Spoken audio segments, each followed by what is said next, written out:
Hi, I'm Bethany Goforth. I am the Graphic Communications Instructor at the Tuscola Technology Center, where not only do you become creative and expand your design knowledge, but you also learn the production end, where it is my privilege to teach you how to be successful in the graphic communications industry.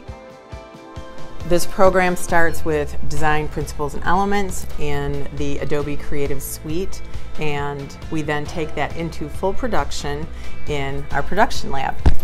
We do everything from offset printing, digital printing, screen printing, dye sublimation, and vinyl cutting, from small stickers to mid-sized signage.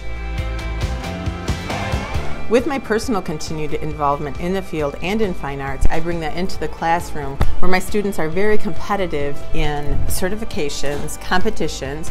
We're very involved in MITES, the Michigan Industrial Technology Educational Society, as well as Skills USA.